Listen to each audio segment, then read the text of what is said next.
नमस्कार दोस्तों, मैं आज एक ऐसे मुद्दे पर बात करना चाहता हूं जो मेरे दिल के बहुत करीब है। मैंने पत्रकारिता को इसलिए चुना क्योंकि मुझे लगता था कि ये पेशा सच को सामने लाने का, जनता की आवाज़ बनने का और समाज को बेहतर बनाने का एक ज़रिया है। लेकिन जब मैं अपने आसपास देखता हूं तो मेरा दिल टूट जाता है।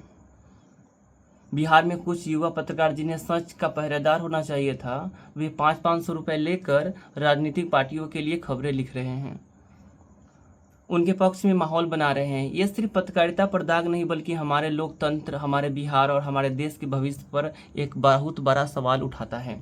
आज मैं आपसे इस मुद्दे पर खुलकर बात करूंगा और बिहार की उन समस्याओं को भी सामने लाऊंगा जिन्हें छिपाने की कोशिश की जा रही है। पत्रकारिता को लेकर लोकतंत्र में इसको चौथा खंभा यानी कि चौथा स्तंभ के रूप में माना जाता है। इसका काम है सच्चाई को बिना डर या लालच के जनता के सामने लाना। लेकिन बिहार में क्या हो रहा है, ये कुछ नए नए युवा पत्रकार जो हैं, जो शायद अपने करियर को लेकर काफ़ी गंभीरता से ले रहे हैं, शुरुआत में हैं या आर्थिक तंगी से जूझ रहे हैं या पैसे के लालच में पड़कर अपनी कलम को बेच रहे हैं। कोई नेता या पार्टी उन्हें कुछ 100 रुपए दे देती है और बस उनके पक्ष में खबर लिखते जाते हैं। सच्चाई को दबा दिया जाता है, झूठ को चमका दिया जाता है। ये पत्रकार भूल जाते हैं कि उनकी कलम में वो ताकत है जो समाज को बदल सकती है, नेताओं को जवाबदेही बना सकती है। लेकिन जब वो पैसे लेकर खबरें लिखते हैं तो वो न सिर्फ अपने पेशे को धोखा देते हैं बल्कि उस भरोसे को भी तोड़ते हैं जो जनता उन पर करती है। अब जरा उन राजनीतिक पार्टियों की बात कर लें जो इस गंदे खेल का हिस्सा है। ये पार्टियां दिन रात देश हित और बिहार के विकास की बात करती है, लेकिन इसके पीछे से वो पत्रकारों को पैसे देकर अपनी गलतियों को छुपा लेती है। अगर कोई नेता भ्रष्टाचार में डूबा है तो वो खबर दबा देता है, और कुछ पार्टी झूठे वादे कर रही है तो वो पत्रकारों के तारीफ लिखवा लिखवा कर अपने खिलाफ जितने भी कामकाज बाकी है उसे अपनी तारीफ करवा रहे हैं। इससे क्या होता है, जनता गुमराह होती है। वो लोग जो अखबार पढ़कर, टीवी देखकर या सोशल मीडिया पर खबरें देखकर अपना मत बनाते हैं कि किनको वोट देना है और किनको नहीं वोट देना है। अब गलत जानकारी के आधार पर वो फैसले लेने लगते हैं और ये फैसले हमारे वोट के जरिए उन नेताओं और पार्टियों को सत्ता मिलाते हैं जो न तो बिहार का भला चाहते हैं न ही देश का। इनका मकसद सिर्फ सत्ता हासिल करना होता है, चाहे इनके लिए कितना भी झूठ बोलना पड़े, कितना भी झूठ फैलाना पड़े। अब बात करते हैं हम बिहार की उन समस्याओं को जिन्हें लोग छिपाने की कोशिश करते हैं। बिहार हमारा गौरव है। हम गर्व से कहते हैं कि हम बिहार से हैं। यहाँ की मिट्टी में इतिहास, संस्कृति और संघर्ष की कहानियाँ बसी है। लेकिन आज बिहार कई चुनौतियों से जूझ रहा है। शिक्षा का स्तर गिरता जा रहा है। सरकारी स्कूलों में शिक्षक नहीं हैं, जो है वो अक्सर अब्सेंट रहते हैं।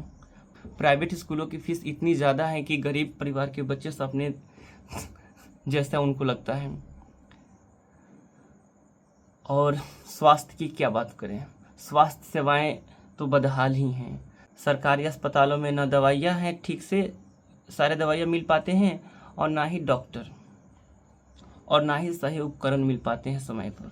बिहार के गांवों में आज बेरोजगारी एक बड़ा मुद्दा बना हुआ है। हमारे जैसे जितने भी युवा हैं पढ़ लिख कर भी नौकरी के लिए भटक रहे हैं। हर साल लाखों युवा बिहार छोड़कर दूसरे राज्यों में मजदूरी करने के लिए मजबूर हैं। बाढ़ और सूखा से बिहार का हाल और बिहार के किसानों का हाल हमेशा तबाही होती है, लेकिन सरकारें सिर्फ वादे करती है, हकीकत को कुछ बदलना नहीं चाहती। हकीकत में कुछ बदलना नहीं चाहती है वो। इन समस्याओं के सामने लाना पत्रकार का काम है।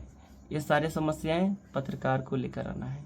लेकिन जब पत्रकार ही पैसे लेकर इन मुद्दों को दबा दे तो जनता तक तो सच कैसे पहुंचेगी। उदाहरण के लिए अगर हम कोई पार्टी बाढ़ राहत के नाम पर कुछ करोड़ रुपए लेते हैं और घोटाला करते हैं और पत्रकार उस खबर को दबा दे, तो ये जनता को क्या पता चलेगा कि क्या हुआ है क्या नहीं। वो तो यही सोचेगी कि सरकार उनके लिए काम कर रही है। या फिर कोई नेता शिक्षा के नाम पर स्कूलों में भ्रष्टाचार कर ले और पत्रकार उनकी तारीख में कुछ भी लिख दे कि ये नेता ऐसे हैं वैसे हैं, तो जनता को कैसे जागरूक करे।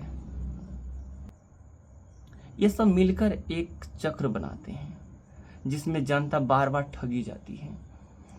जब एक युवा पत्रकार के तौर पर ये सब देखकर मैं कभी कभी सोचता हूँ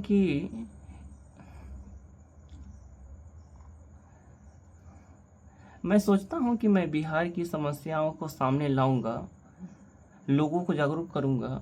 लेकिन जब मैंने देखा कि कुछ पत्रकार पैसे के लिए अपनी ईमानदारी बेच रहे हैं, तो मुझे लगा कि यह सिर्फ पत्रकारिता की हार नहीं बल्कि हमारे समाज की हार है। मैंने बार बार देखा है कि कैसे एक सच्ची खबर को दबाने के लिए बड़े बड़े दबाव बनाए जाते हैं। कभी पैसे का लालच दिया जाता है तो कभी धमकियां दी जाती है। लेकिन दोस्तों, हमें हार नहीं मानना है, हमें अपनी आवाज़ बुलंद करनी है। तो अब सवाल ये है कि हम करें तो करें क्या। सबसे पहले हमें जागरूक होना होगा। हर खबर पर आंख मूंद कर भरोसा नहीं करना होगा। सोशल मीडिया पर वायरल होने वाली हर बात सच नहीं होती है। हमें खबरों के पीछे की सच्चाई को परखना होगा। अगर कोई खबर किसी पार्टी या नेता के बहुत ज़्यादा तारीफ कर रही है तो सवाल पूछिए इनसे कि इनके पीछे का मकसद क्या है। अगर कोई खबर किसी मुद्दे पर पूरी तरह नज़रअंदाज कर रही है तो सोचिए कि ऐसा क्यों हो रहा है। अगर दूसरे पत्रकारों और मीडिया हाउसों को सपोर्ट करना होगा तो ऐसे ईमानदार पत्रकारों को सपोर्ट करिए जो ईमानदारी से काम करते हैं। ऐसे पत्रकार जो सच बोलने की हिम्मत रखते हैं, उनकी आवाज़ को बुलंद करना हमारी जिम्मेदारी है।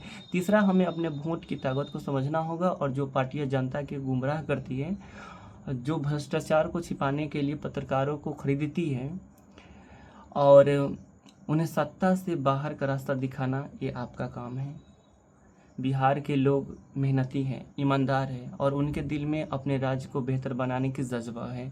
लेकिन हम ये समझ क्यों नहीं पाते। हमें समझना होगा कि बदलाव तभी आएगा जब हम सच के साथ खड़े होंगे।